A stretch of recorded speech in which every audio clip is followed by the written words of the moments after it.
How are we, everyone? Welcome to another chiptune.chat. I am your host, James, aka CalmDownKidder. Good evening. Hope we're all having a good time. A few people in the chat already. Tiny Meow's checking, is it for real, Chipzel? It's not Chopzel. It's not Chepzel. It's not Chupa Chupzel. It's the one and only Chipzel. Later on this evening. That's right. And this is Wendy. Hello, how are you doing? gwEm, nice for you to pop in. NE7. Hi everyone. Yeah, really nice to have you here. Can you see that fan, by the way? Because if it's pure loud, I'll turn it off. But it's absolutely roasting in the UK at the moment. It's, for some reason, we always have a little post-summer in the beginning of September. And we're just enjoying it. Okay, DJ Yanni. Hello, Yanni. Thanks for tuning in. Oh, you can't hear the fan. Cool. That's great. I'll leave it on then, because, yeah, it's 25 degrees, according to me weather app. It's absolutely audible. That's 25 degrees in British, by the way. To the Americans, I feel like, I don't know what it is in American, but larger than 25 anyway. Right, so yeah, later on this evening we've got Chipzel, of course. Did an interview with her earlier today. So basically, as soon as I finish work, I just edited all that together. So it hopefully looks all good and is ready to go. But yeah, we've got a few new tunes in that as well. So we'll get started, shall we? Straight onto the new releases. So this was released last week, was it? Yeah, 1st of September this was released. So this is Remix Everything. It's a Bandcamp / net label sort of, run by Dave Skywalker, who's like a sort of mashup wizard legend, plays like Bangface and that all the time. He does Remix Everything, so it's, you know, remixes based on certain themes, and they all go to various charitable causes. And the latest one is, as you can tell there, Retro Game Edition. Got all your favourites there. So there's about, how many tracks are there? There's 43 tracks. So there's an absolute ton of acts there for you to listen to. But we're going to play 2 tunes off it today. I know I'm not like super, you know, into the video game music stuff, but it's HarleyLikesMusic featuring gwEm on one track. And then we've got a new rave banger from Nullsleep following straight after. So going to play those 2. And yeah, if you've got some money, please throw a few quid their way, because obviously it's all for charity. It goes to, forgot the name of it, sorry. The Harvey Milk Centre for the Arts is dedicated to the recreation programming of visual, dance, digital and performing arts, and they offer youth, adult and senior programming. So yeah, it's a pretty cool cause, and obviously you get loads of artists there, loads of tracks, and if you pay more than 20 quid, you get a keyring as well. So yeah, definitely get involved. So yeah, first of all, we'll play HarleyLikesMusic and his rendition of gwEm's Armageddon, featuring the mighty gwEm.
Found a crate full of explosive sheep.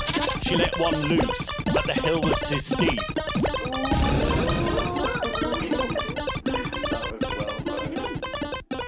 And now it's the curtain call, the final onslaught. A better bullet could you possibly afford? But spare a thought for Foggy and with it his friends. So fight with their honour and fight until the end.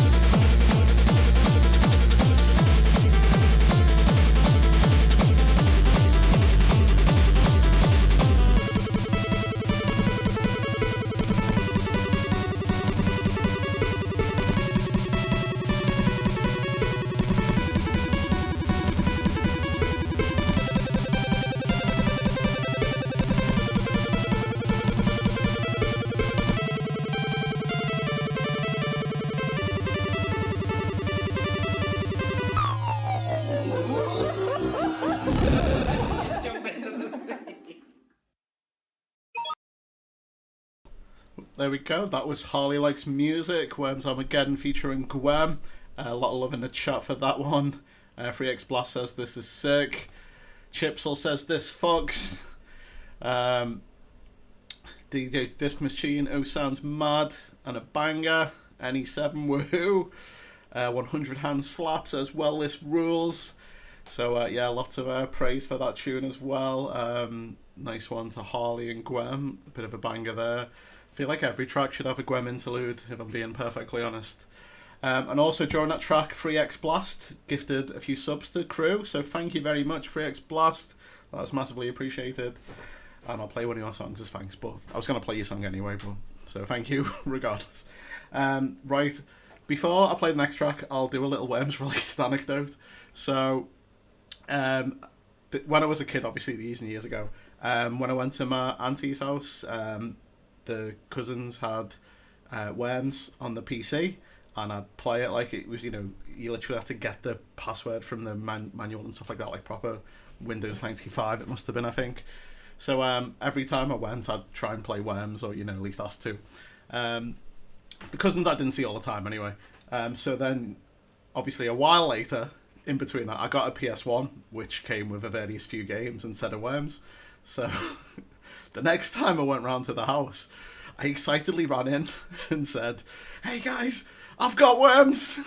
And they're just looking at me like, "What?" And obviously I was like, and then I obviously had to explain to them the full story, and they were like, "Oh, right, okay." Bear in mind, it probably was years, or at least a year ago since I last seen him, so they were just like, "Yeah, our cousin came in and just announced he had worms to everyone." So, yeah, that's a fun little worms-related anecdote for you there. So yeah, that's my childhood trauma unloaded on the world. So thank you for that, Harley and gwEm. Right, so I'll play the next track on this Remix Everything Retro Game Edition. It's from the mighty Nullsleep, and this is his Super Mario 64 Dia Dia Rave Up.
There we go, that was Nullsleep's Super Mario 64 Dia Dia Rave Up Mix. And that's on the Remix Everything Retro Game Edition in aid of the Harvey Milk Aid Centre. Art Center. Sorry.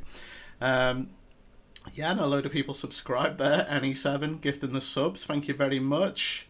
Cool, I'm 7 gifting the subs, and 3x Blast resubscribing via Prime, and 100 hand slap as well.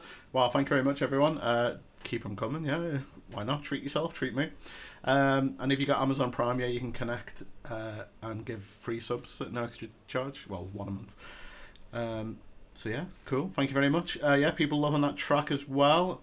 Infotoxin says, what if Mario, but at a rave? Wow. It's come together full circle. We can quit chiptune now that Mario at a rave's happened. DJ Disc Machine says that's gorgeous. New Life Plus says, dude, what the fuck, this goes so hard. And 3x Blast says it's a banger. 100 Slam Slap says it's enjoyable. NE7 proper banging. Whew. So yeah, think all in all, it's a highly rated song. People like it. So yeah, nice one. Rose, yeah, please donate to that compilation if you can. It's all for a good cause and whatnot. Right, gonna go for a bit of a jungle drum and bass type stuff now. This is Amiga Junglism. I think that's their artist name. This is a track they've made, and it's called Buff Rhodes.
we go. That was Buff Roads by Amiga Junglism there.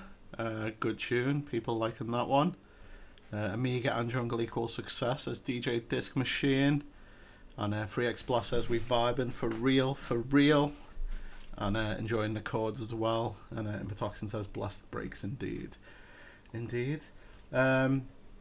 Right, so gonna go for a bit of Pete Cannon next. He's just released a tune with Mixtress. And this is, again, not sure if this is Amiga, but he does a lot of Amiga stuff, so I'm counting it as chiptune. This is a new version of The Streets, Blinded by the Lights. So yeah, this is Mixtress with Pete Cannon, Blinded by the Lights, 23. Really good stuff.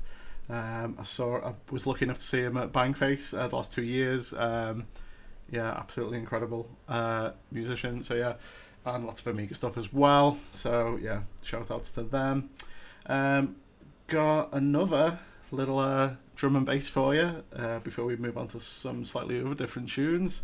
This is Jarskie, and this is a new NES tune from him, and it's called NES and Bass.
Shush! There we go. That was Jarskie, NES and Bass.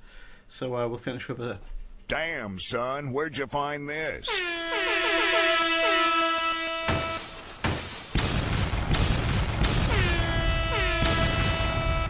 Some absolute big tunes there. Yeah, people loving that one. DJ Disc Machine says tri-channel bass goes hard. Quantum P1, go fucking sick. Hi Quantum as well. If you like Scousers, follow Quantum P1, does gaming streams a lot. Very entertaining. And he fell off my bonnet as well. Yeah, and NE7 proper fun. Yeah, so lots of love for those tracks. Yeah, clearly a jungle/drum and bass special should be on the cards at some point on a future chiptune.chat.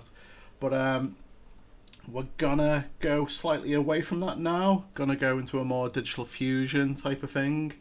Tobokegao got me on this artist. This is Prizm Wizard from Japan. So this is very much digital fusion type stuff. Really enjoyed this track though. This is Dark Chrysalis, or Chrysalis, by Prizm Wizard.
That was Dark Chrysalis by Prizm Wizard. People loving that one. Infotoxin says, how's there so much packed in this and it's all perfect? FreeX Blast says, this funky AF and spooky as well. DJ Disc Machine says that one's dope. NE7 loving it as well, loving the percussion and arrangement in general. So yeah, what a vibe, what a good track. So yeah, shout out to Tobokegao for recommending that one. So coming up, we've got also thank you to Proximity Sound. They subscribed before with Prime. Thank you very much. It's all appreciated. Cheers. Free Explore says funky and spooky or spunky. So yeah, maybe feel free to use that as a new genre name. Maybe who loves a bit of spunk tune. Right, so we've got 3X Blast on next. So this is his latest track from 7 days ago. It's kind of chiptune, pop punky with Hatsune Miku on vocals. So this is For the Love of Tax.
Because I have to do this not to fight again. I still remember that there are so many people that depend on me, you know. I just can't pretend this is not life, so I'm gonna give up.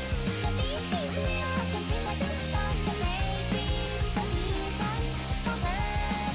Because I have to do this not to fight again. I still remember that there are so many people that depend on me, you know. I just can't pretend.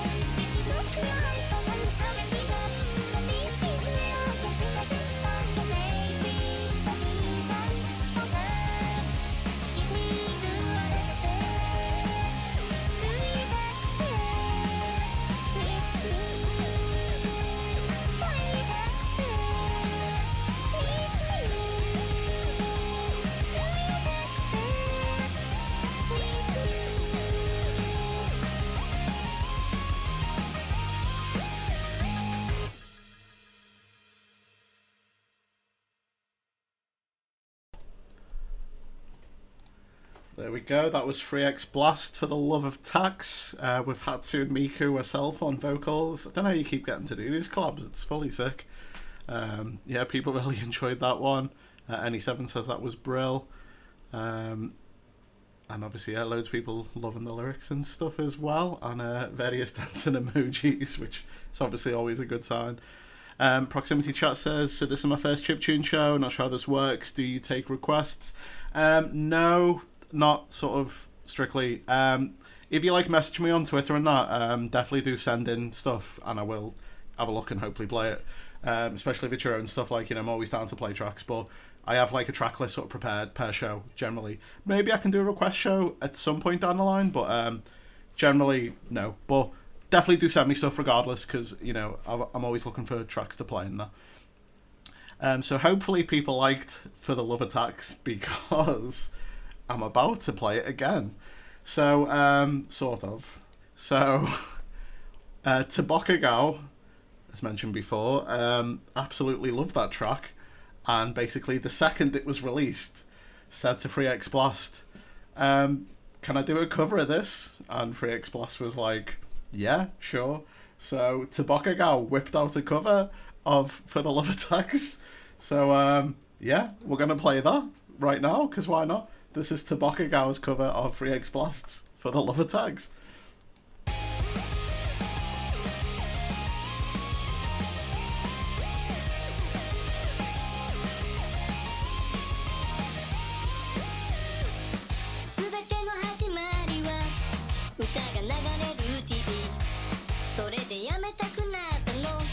歯向かいたくなったの僕に口出ししないで時間お金あとは何とりあえずは欲しない仕事がねバックでいたいよ家賃と車の支払い一時手先と午前8時に会社立て夜に帰るの繰り返し頼ってくれる人に救われてるここはまだゴールじゃないの行きやすくなっちゃってるかも楽しんでるふりも悪くないあの頃の心のままでいい気持ちになるセキュリティ税金取られる一緒に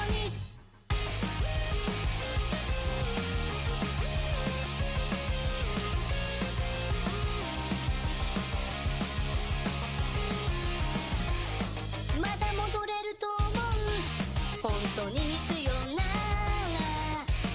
慣れてきたこの仕事を愛してるわけじゃないバックでいたいよ家賃と車の支払い一時手先と午前8時に会社立て夜に帰るの繰り返し頼ってくれる人に救われてるここはまだゴールじゃないの行きやすくなっちゃってるかも楽しんでるふりも悪くないあの頃の心のままでいい気持ちになるセキュリティ税金取られる一緒に初めからこれが真実見たくない社会の犠牲者がまた一人午前8時に会社立て夜に帰るの繰り返し頼ってくれる人に救われてるここはまだゴールじゃないの行きやすくなっちゃってるかも楽しんでるふりも午前8時に会社立て夜に帰るの繰り返し頼ってくれる人に救われてるここはまだゴールじゃないの行きやすくなっちゃってるかも楽しんでるふりも If we do what I say do what I say with me find what I say with me do what I say with me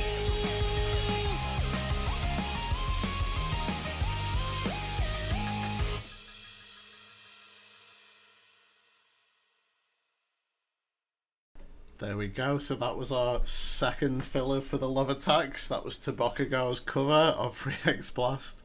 So, yeah, I mean, maybe we should do more super quick chiptune covers. So, yeah, if you found a track that's just been released and you love it, make a cover straight away. And we'll do double bills.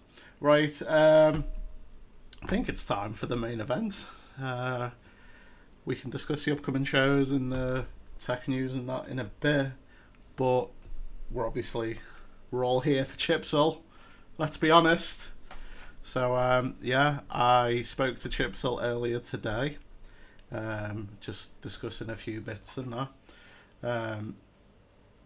You know, discussing the life and times of Chipzel, her upcoming tour of 65 Days of Static, and yeah, just, you know, had a bit of a chiptune chat. So yeah, let's get the show on the road. So yeah, everybody, let's give it up for Chipzel. Right, hello. I'm here with BAFTA-nominated chiptune superstar, the works. Well, I'll let you finish off the introduction for yourself. Please introduce yourself. I am Neve Houston, also known as Chipzel. I'm from Northern Ireland, originally from Strabane, tiny little town in the arsehole of nowhere. And yeah, I've been in chiptune for over 15 years. I'm going to be 32 in 2 weeks. So happy birthday to me. I expect birthday. many happy birthdays in the comments. Thank you. So yeah, that's probably coming up to more like 17 years now in chiptune. Wow. That's Yeah, old. it's been a while. Yeah, we were around the same time-ish, I guess. Then. Yeah. Yeah. Right. Kind of like, yeah, like started in like 8-Bit Collective, top 10 charts. That was like the big goal to get to. Oh, of Nailed course. that. Yeah. For success. I knew I was determined to have greatness. Oh yeah, destined for greatness 100%. If you made it on ABC charts, then definitely Destined for greatness. Destined for greatness was the word I was looking for. Yeah. Cut that last bit. Yes, and then yeah, whenever I was in university, I wrote the soundtrack which became Super Hexagon, and that led me into a career in writing music for video games. Okay, great. Well, we'll walk back a little bit. So, just want to sort of first, as you were sort of growing up, what was your sort of first foray into music in general? What was your musical upbringing? And then sort of related to that, how did you then get into chiptune? I mean, so like where the town that I'm from is kind of just like right on the border between the north and the south of Ireland. And we would have gone to Donegal, which is in the north, but technically, which is actually in the Republic, but it is in the north. And that would have included like seeing a lot of like trad bands live, and just that kind of like impromptu music out of nowhere in like a bar, just because someone had like arrived with like a tin whistle and like a boron, and my dad's just like, oh, I know how to play guitar, yeah, I'll join. So yeah, like a lot of that growing up. So that was like, I think there's definitely I do think that there is a lot of like Celtic sort of inspired melodies in my music, and I would kind of argue as well that chiptune does kind of lend itself quite well to that. And then just kind of like, I don't know, I'm not particularly very good at any instrument, but I do kind of dabble here and there in guitar, piano, stuff like that, but absolutely find more love in electronic music. And I remember finding like an old tape in one of my dad works in construction, and he had like a van that just had like whatever the like worker guys had brought with them. So there was like a cassette tape, and I put it in and started listening to it, and it was like all of the trance classics. And I think I was probably about like 9 or 10, and I was just kind of like, oh, what is this? This feeling of euphoria. So yeah, madly inspired by like trance music, electronic music, house music, all that. Okay, cool. So like last sort of into video games, that kind of not so much. I mean, not really. It's kind of a weird one. Like I didn't really have a lot of games growing up, and this is always kind of something that I never really know how to talk about whenever it comes to like, if someone in video games is interviewing me, it's always with this line of questioning of like, what's the best game ever? What's the best soundtrack ever? And it's like, I don't think that I'm equipped to actually give you the correct answers to that. But yeah, it's like we had, Super Mario World, Mario Kart, Aladdin, classic. Oh, okay. Yeah. And then it's like, this is such a goofy story, but literally like Holy Communion was when I first got like my first like substantial amount of money in my hands. I got like £100 or something, so I used it to buy a Game Boy Color and a copy of Pokemon Blue, and that was kind of like my real kind of like I would have played with like headphones in and just been blown away by the soundtrack. Fair enough. You know. Okay, so so then obviously leading on to that, what do you know your sort of chiptune origin story? Was there a particular musician or song or something that you kind of listened to and then were like, wow, what's this? You know, let's go into it. Yeah, I came across chiptune through Last FM. So like, where do we go with this? Hang on. So like, I would have been constantly on the hunt for like new electronic music and just new music in general. It wasn't always like electronic music focused, but like that was the thing that I was kind of like trying to seek out. And I would have been quite interested in like Nintendo remixes and like happy hardcore stuff. And it was like, yeah, this scratches a bit of an itch, but then I was introduced to chiptune, and then through that, 8-Bit Collective, and then 8-Bit Collective just kind of like blew my tiny little mind to realize that there was actually like an entire community of people all over the world that were making music and art and modifying like old consoles, and I just thought it was like the coolest fucking thing I'd ever come across. You know. Fair enough. Yeah, no, it was certainly a good starting point. I think that website for sure.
So then you obviously decided to start making your own music in there.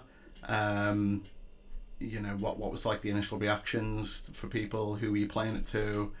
And when was your first gig?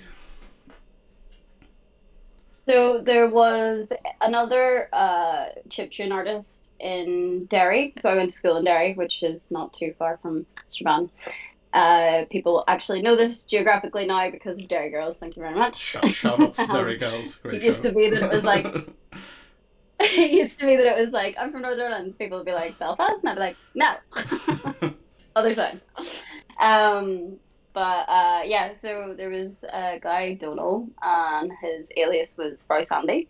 And I don't actually know how long he was on the scene, but he was in 8-Bit Collective. But I had kind of like come across chiptune and then just like randomly realized that there was a guy in my school who was also doing it. Oh, wow. He gave me one of his old carts, and I think he might have been either he told me where to buy like, you know, the transfer kit, the big thing that basically Oh yeah, the parallel port showing one. my age. Yeah. The fucking printer went through the printer port, required an external power source for 8 months. Fun story. I was backing up my carts with the transfer kit. I had a cart crash the night before a gig, Oh no. and I was just like, it's fine. I've got my backups. And then I realized that I'd been using AC power or something, and all of the save files for the past like 8 months were corrupt. Oh So no. chiptune certainly teaches you some fucking hard lessons. Yeah. So yeah, I lost like all 8 months of music. But yeah, he was doing shows in the Nerve Center in Derry, which is kind of like a venue, and they would have like put on like a lot of local acts and stuff. I think it was like the Friday night was the underage night, and that was kind of just like, I don't know, it was where everybody went, you know, on a Friday. So yeah, he kind of like just handed it over to me. He asked me if I wanted to just like have like the last like 15 minutes of his set, and I was kind of like, okay. Me super eager, just kind of like, oh my god, I can't wait. Didn't have a fucking clue what I was going to do, so I started jumping around. Still do that. And just kind of did what I did in my bedroom. Still do that. And yeah, and then he kind of just like left the scene, so that was a bit strange. Hi Donal, if you're listening. But yeah, I don't know where he went. But that was my first show, and that was like the amazing thing about the Nerve Center was because it was this underage night in, you know, a place where there's not really a lot for young people to do. It meant that everyone was there. It meant that I was playing shows then to like, you know, crowds of like 300-500 like from the start, which was unheard of really in chiptune. Yeah, I think it's quite aside like from the festival. yeah, it's quite underrated, The like big the ones, underage clubs. I think I don't know how often they exist anymore. I guess it's not something I would look up because that would be a bit odd. But yeah, it's definitely quite a useful thing for people to get into, especially, you know, for your first gigs. Like literally, your first show is to people your age, and that's obviously, you know, a cool thing. And hopefully, it still exists in some capacity. But you know, obviously, with no dodginess going on. But anyway, we can we move on from that. I think, and like I do think there's a lot to be said for underage nights, you know, because it's like, especially if you're trying to focus more local, then it's just like it gives everyone an opportunity. I also, like, I'm a strong believer in open mics, and I will say it right here, right now. If you're having an open mic, put it at the end. Put it at the end. Because everybody's already amped up, and everybody's having a great time already. And, like, you want to go on to that kind of, like, atmosphere. Because, like, if you fuck up, nobody gives a fuck. They're just like, woo. Sorry, I don't know if I'm allowed to curse, but No, that just comes with the territory. How explicit is this channel? Yeah, we're pro swearing. It's fine. Don't worry.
Right, okay, so we'll fast forward a few years then.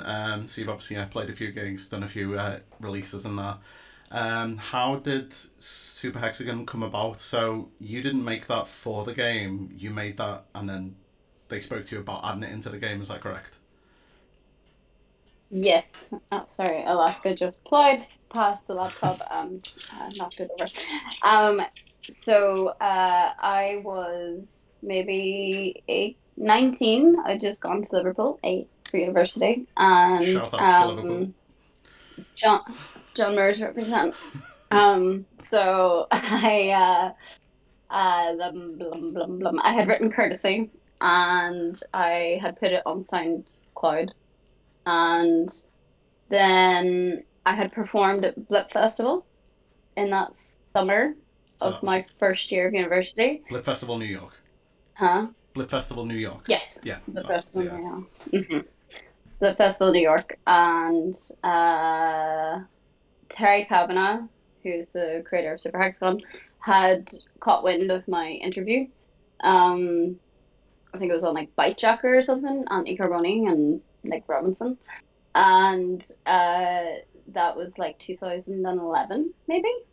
But interestingly, Terry Kavanagh went through so in terms of like how this all unfolded. He saw me on that channel, but he's from Monaghan, which is like maybe about an hour away from where I was born. Oh wow, okay. Yeah, so he lives just on he's from just the like south of the border, so similar kind of setup, but he's in the south of Ireland. But yeah, so he saw that interview, and then he started listening to my music while he was making Hexagon, which was the web version of Super Hexagon, and then the response to it was like really, really good. So that track Courtesy that I had put up on SoundCloud, suddenly I was getting like a fuckload of like comments and being like, I died here, like, you know, rip, and just all this kind of, and I was like, for the longest time I was like, what is this about? Because like I hadn't really clocked, and then I kind of caught on that it was all to do with this Flash version of Hexagon that people were raving about. So then when was it? I think it was like the following year. Yeah, it was the following year then. Terry reached out to me and said that he wanted to make a mobile version, and it would have a couple more levels, and could he license a couple more songs. And yeah, I kind of just quite literally blew up from there. And I didn't have that much of a clue about indie games, so I was complete like fish out of water, being thrown into like the game developers conference in San Francisco, and a lot of people knowing who I was and me not knowing who anybody was for what anything was, and just being like, yeah, me too, guys. So. No, yeah, fair enough. Yeah, so you basically stumbled upon being a video game composer essentially, which is, you know, cool. That's very, very good way of doing it. And I guess with Super Hexagon, obviously that was, as mentioned before, nominated for a BAFTA. What was your reaction to that? You know, that was obviously wild. Everyone in the chiptune scene was like, holy shit, this is amazing.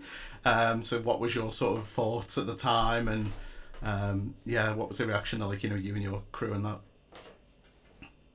Yeah, I mean, it was chaotic, really. Like the whole kind of response and yeah, just the love that people had for Super Hexagon was really mind blowing. Like I was really terrible at the game, so I was like, I appreciate how much you like it, but I can't really talk in depth about it because I'm very bad at it, and I still remain very bad at it.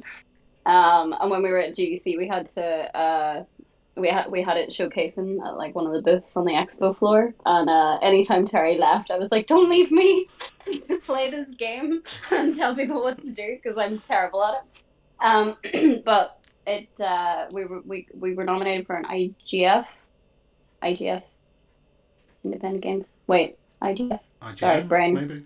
We were also IGF. Is it IGF? Anyway, sorry. We were also nominated for an award at Game Developers Conference as well, but we didn't win any, sadly. But I to say that I was nominated for a BAFTA, so you know, who's the real winner here? That's it. Yeah, you know, you just you just say a BAFTA award-winning artist. Yeah, you know, it just doesn't matter. Yeah. But anyway, yes. This is how it goes. Listen, If I just tell you right now that that I've given you an award, then you can put award winning in your bio. That's how it works. Yeah, there we go. So award-winning chiptune.chat. You heard Nobody's me gonna. first.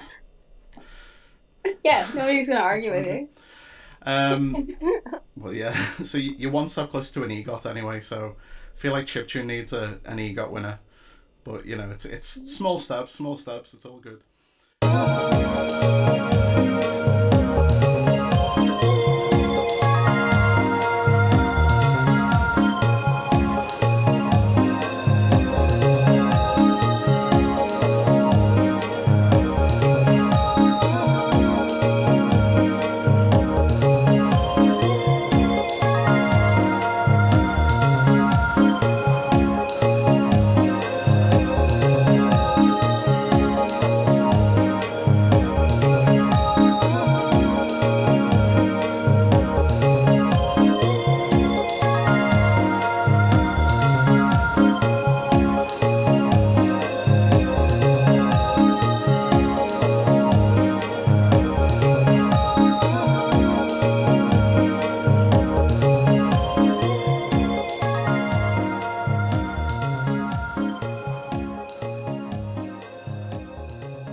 Working on it. That's it, yeah. So you've done a few games since, and I think probably the game that seems to have got the most love is Dicey Dungeons.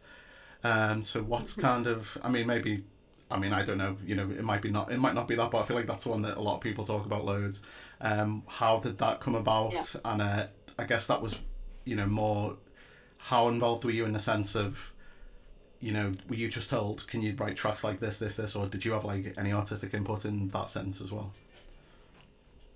So I was the entire audio team at for Dicey Dungeons, and I was involved right from the very start. And it's another Terry Cabinet game.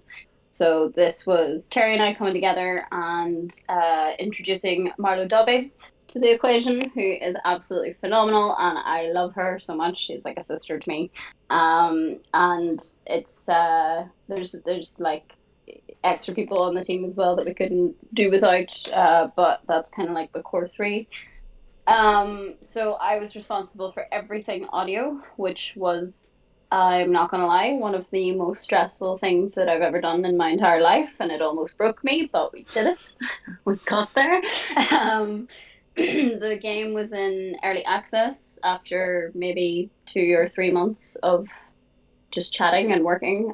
So Terry kind of always goes about games the same way, where he just kind of like make demo after demo, and then just once he finds something that kind of clicks, he kind of works on it. It's all very much about like what is the word that I'm looking for? It's all about solidifying the mechanics. And then it's not really until he kind of has something where he has like faith in it that does he start to introduce other people. But we'd already kind of had like a coffee at a maze in Berlin. Just to kind of, he said, I think I have something, and I was just like, oh, you know, it's good when Terry thinks that he has something like. So yeah, Marlo came on board, and then her art style just kind of like changed the approach of the game entirely. For me at least, because it just like kind of really amplified, and it's like Super Hexagon had like very minimal, almost like throwback retro visuals, whereas this was like almost like a storybook, like cartoon storybook, comic book. So it's got a really distinct style. Marlo has a really distinct style, and so because we were in early access, it was very much it was very confusing trying to figure out what I was supposed to do, because we didn't have a story, we didn't have a theme, and I had to like add new music to this game over time. So I just wrote stuff on Game Boy, just my bread and butter, and just like started adding that. What was in the game before was MIDI pop of like popular songs. Okay. So I also had to deal with like diehard fans being annoyed that like they didn't have the MIDI pop anymore. So so I just started writing some stuff on Game Boy. I kind of like initially was sort of drawn to the idea that it would have like a sort of jazzy swing, like big band kind of feel to it. It kind of like the game in the very early stages sort of reminded me of I don't even know what they're called. You know those like poker machines that you get like even just like in chippies and like in pubs. The very simple one, which is with like the 5 cards, I think it is. Yeah, like I don't even know what you call them, jackpot machines or something. Yeah, I know what you mean, but I'm not sure what the official term would be. We'll paste it in the chat anyway. Not the ones with like yeah, not the ones with like loads of buttons and like really complicated like maps and stuff. Not those ones. The very simple kind of like hold whatever, like blackjack or something. But the game really reminded me of that like very early on, and then from there I was kind of like inspired by the idea of like 90s game shows. What do you call the one that Bruce Forsyth was in? The Generation game. Is that right? Higher or lower? Oh, play your cards right. Play your cards right. So I was reminded of that, and then so we started exploring like Gladiator and Catchphrase and just like all the cheesy kind of like game show things. So then I was just like, from talking about this kind of like inspired Terry as well. So I was also kind of involved in bringing the story and the theme and stuff to the table. So yeah, what can I say? She contains multitudes. One woman audio only. So I assume that was all like the sound effects and stuff you did as well. Yep. All the sound effects, mixed the entire game without it being made in a game engine. Wow. It is made using Godot, and it's from what Terry tells me, it's an incredible tool to make games with. I think that maybe there's some game audio plugins and additions, but we didn't have those. So very late in the development cycle, someone had to build something in. But before that, I was going through JSON files, like changing every single volume for every single event that happened in the game. And I was like, Terry, there has to be another way to do this. Like, this is chaos. Yeah, for every enemy that you introduce, there's at least like 5, 6 more sounds. It was mental, but we hacked it together. It is very much a hack job of audio, but I did it. Fair enough. Well, congratulations. Like, obviously, people are obviously loving it, and you've just released some DLC for it as well. So clearly, it's been a popular game. So yeah, congratulations on all the success of that, and hopefully, if it leads to more collaborations with Terry, then it sounds like you're a good team by the sounds of it. For sure.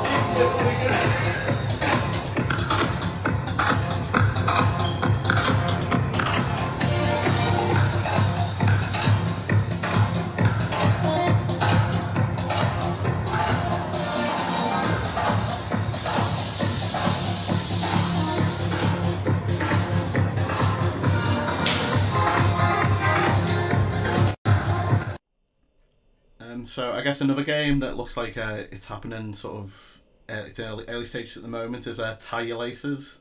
So it's like a kind of sports-based game. If you want to just explain a bit more about that, what's kind of the progress of that and what's going on at the moment with Tire Laces. So Tire Laces is what we're kind of like branding as like a punk sport. We're trying to look for like a catchy kind of terminology, but I do like it in that way where it's essentially a like movement-based game. So quite sort of like similar Super Hexagon, that kind of like minimal graphics, but like it really, let me start that again. Sort of similar to Super Hexagon where the visuals are quite minimal, but the gameplay itself is kind of like getting you amped up. So you don't need to have a wearable, anything like that. You walk up to the screen. The screen, it recognizes you. There's no cameras, nothing like that. And you basically just run around in a predetermined sort of court size and collect points that are on the screen. And it sort of ends up being a really good workout, depending on how much you want to play.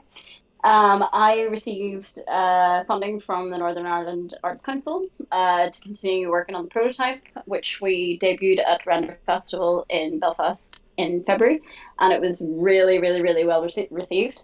And one of the things that we were shooting for was dynamic difficulty, which we managed to achieve thanks to White Pot Studios, who are here in Belfast, who basically we gave a list and they just went, yep, nailed it. So the gameplay was sort of averaging for, at least for like the showcasing purposes, like 30 seconds. But in those 30 seconds, like depending on your ability, because like accessibility was such a big area of like importance for me.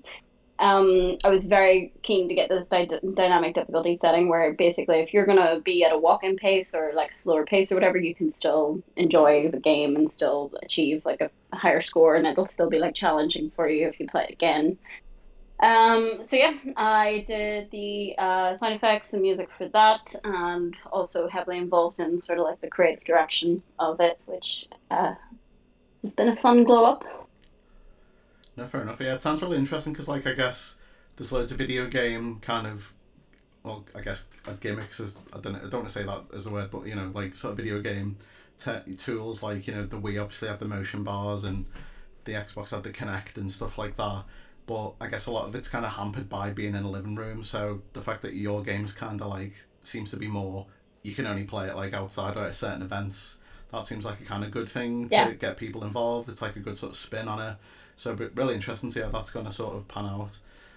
Is there kind of an ETA or is it just kind of still very much in the works? It's just very much in the works, and also just kind of like it's a little bit kind of scary how scalable this thing could be. So just kind of trying to make sure that we like actually focus in the right kind of place and don't get too far ahead of ourselves, sort of thing. So fair enough.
So live-wise, like you've performed in 4 different continents, I think, at this point. You have played shows all around the world.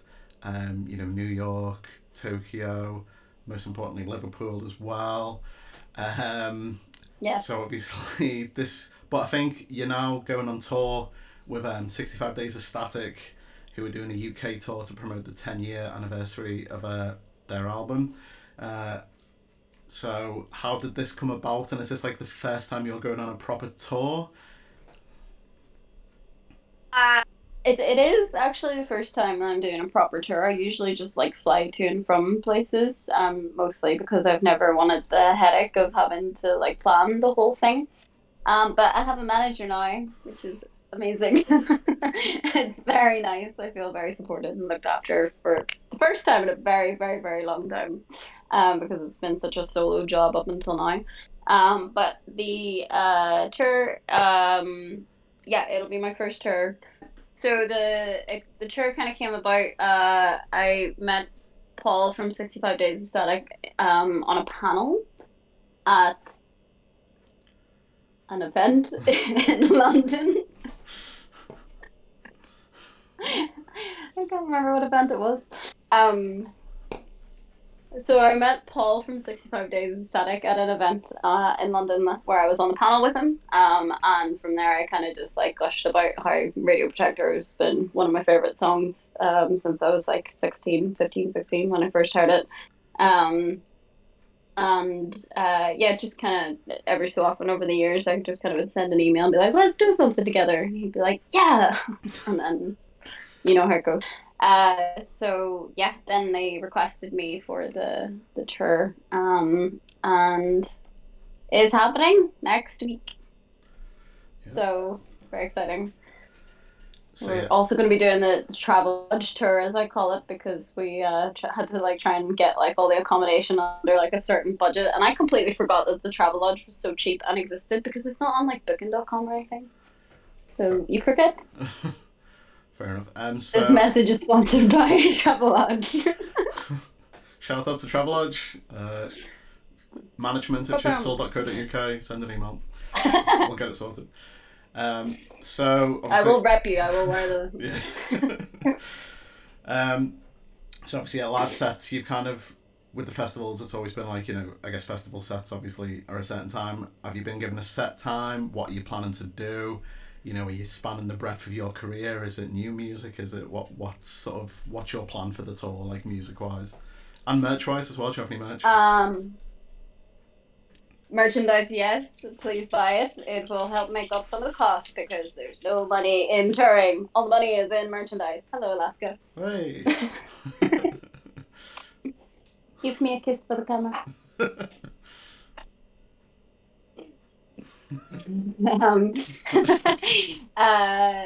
Merchandise, there will be. Don't go on. That's enough now. You've had your 5 minutes. Do you hear her heavy breathing? So yeah, there will be merchandise. There will be some short sleeve t-shirts. There will be long sleeve t-shirts. There will be beanies. There will be stickers, which are really, really nice. Actually, I think I have some of them here.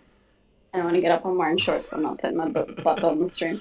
So yes, please do pick up some merch. And in terms of the set, I think the run time for my set is 30 minutes because this being the 10-year anniversary, there's 10 years to get through. So I think 65 Days are going to be playing some maybe like 2.5 maximum, maybe 3, 2.5, I think. Wow. So as far as I know. Yeah. As far as I know. So yeah, it's going to be good. And in terms of what I'm playing, I am still putting that together because I'm very last minute. But effectively, I am going to be playing like a lot of my Game Boy stuff, LSDJ stuff, and utilizing M8 to kind of like add some extra layers. So just, those areas where the... Can you hear her tapping me around? Yeah, it's fine, don't worry.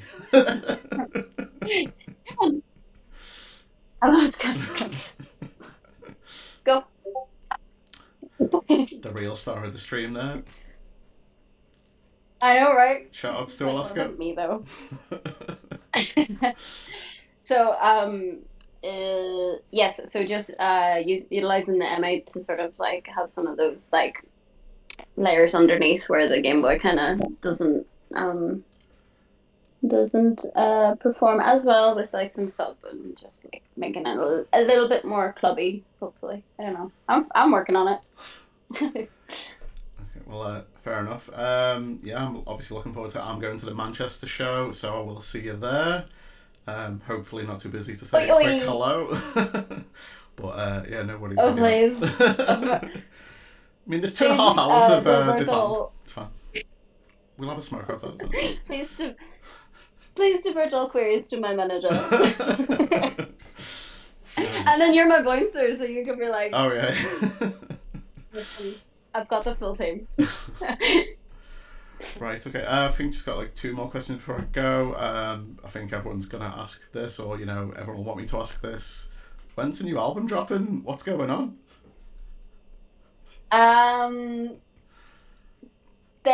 Basically I have like the biggest folder of works in progresses that I've been holding on for dear life for the past like I don't know how many years. I made the joke on Twitter way back when. Rip. Edging is the best form of marketing. And I still stand by it. But I think it's getting to the point where people are like, right, okay. But yeah, I don't know. I hope I think there are going to be a lot more live shows over the next like 12 months. So ideally it will coincide with that, and I don't know what that means right now, but basically yes, it is in the works, and I am going to be releasing something because it would be really helpful to me as well if I just got rid of it. Not got rid of it, just like just got it out. Exercise your demons, get rid.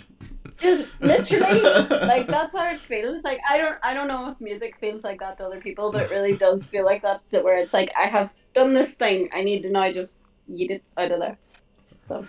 Right. Okay. Well, my last question is obviously kind of related to that, but what is the future for Chipzel?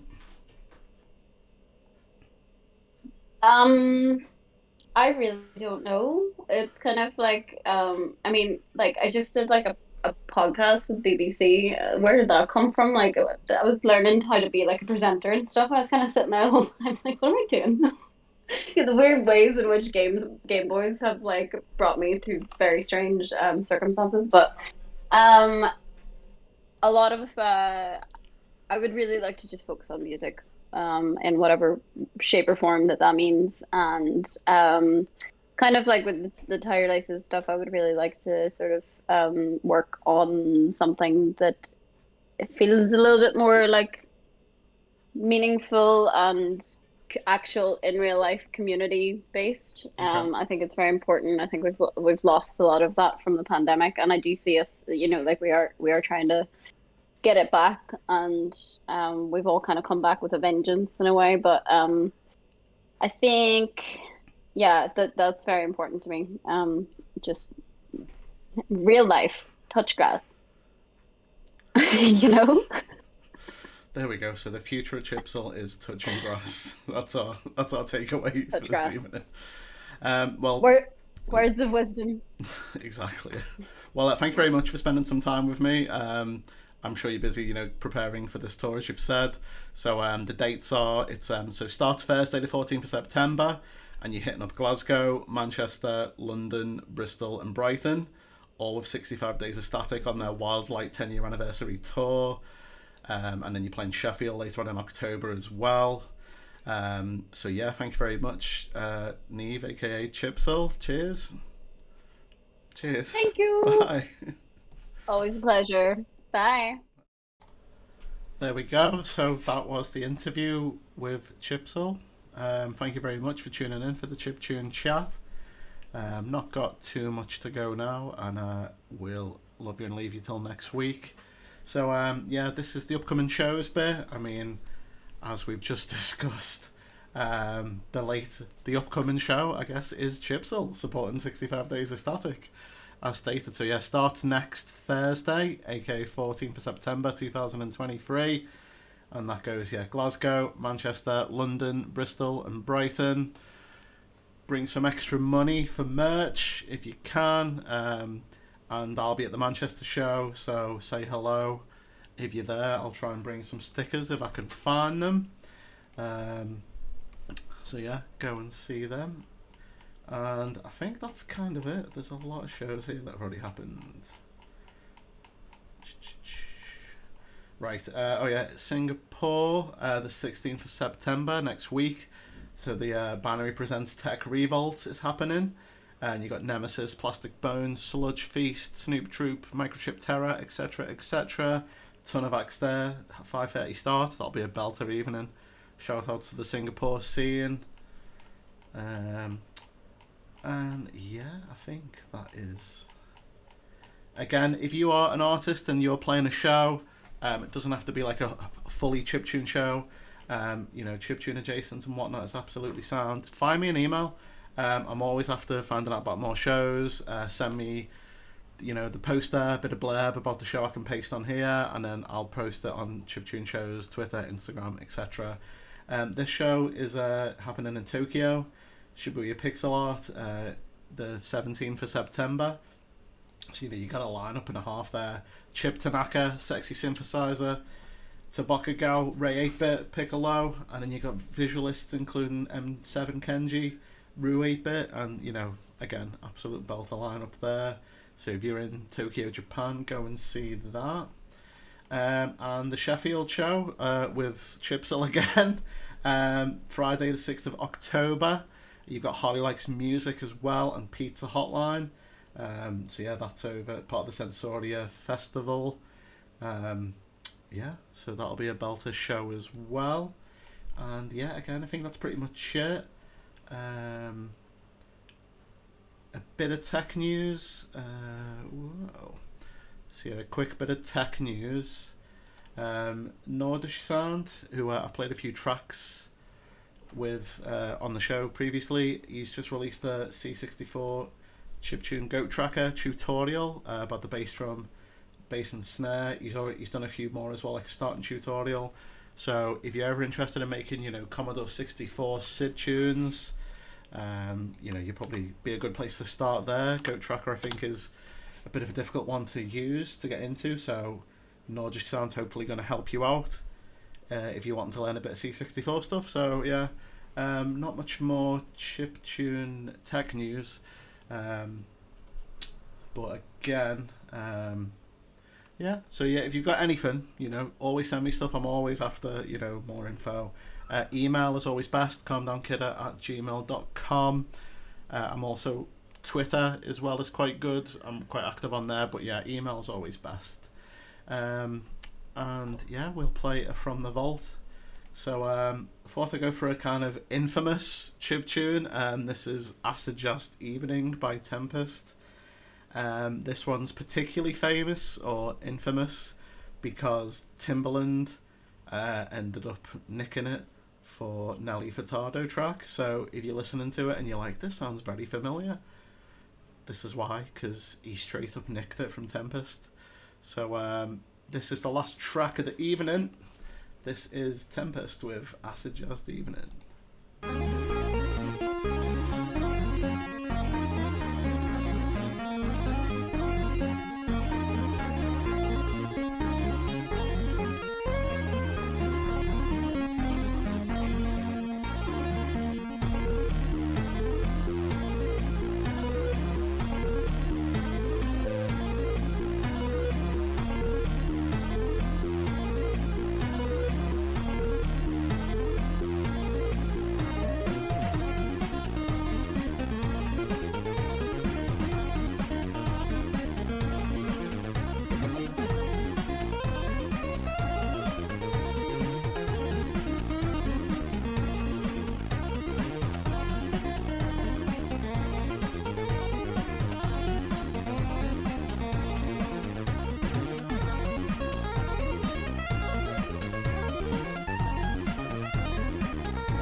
There we go. That was Tempest's Acidjazzed Evening. Iconic chip tune right there. People absolutely loving that one in the track, in the chat.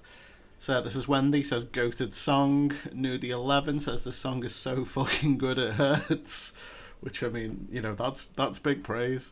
NE7, Tempest and Greg are both ace. Yeah, just lots of love for that and lots of rage about Timberland, but I think it all got sorted in the end, did it? Did he get money? Did he get paid? I don't know. But anyway, it's all there on Wikipedia for you to have a read up on later. So, yeah, that's pretty much it, guys. So, just before I go, as well as the name of the show, chiptune.chat is also a website. It goes to my link tree at the moment. So, again, if you need to get in touch, please do. If you've got new tunes, if you've got upcoming shows, if you've got any chiptune related news at all, contact me through here. It goes to my email. So yeah, you can do that. You don't have to put your phone in. And yeah, you can find out more about, obviously, this links to the Twitch channel. You've got all the videos go up on YouTube once they're done. All the tunes go on a Spotify playlist as well. And if you're not following me on social media, please do. Find out more about upcoming shows and whatnot. And then the chiptune shows as well, all the links are there. They used to sync up, but now they don't, so I have to post half of them manually nowadays, which obviously sucks, but hopefully we'll get that sorted at some point. And yeah, if you want to support me as well, there's a few options to do that. But you know, I've had lots of subscriptions and that tonight, so I'm absolutely cheddared. Thank you very much, everyone. It's been a really nice stream. Yeah, that's pretty much it, right? So I'll have another interview for you next week. I'll finish the interview tomorrow, and then you'll find out more about that next week. So yeah, Thursday 7 PM UK time, twitch.tv/CalmDownKidder. That's it. Thank you very much. I think I did the wrong command there. I guess we'll raid.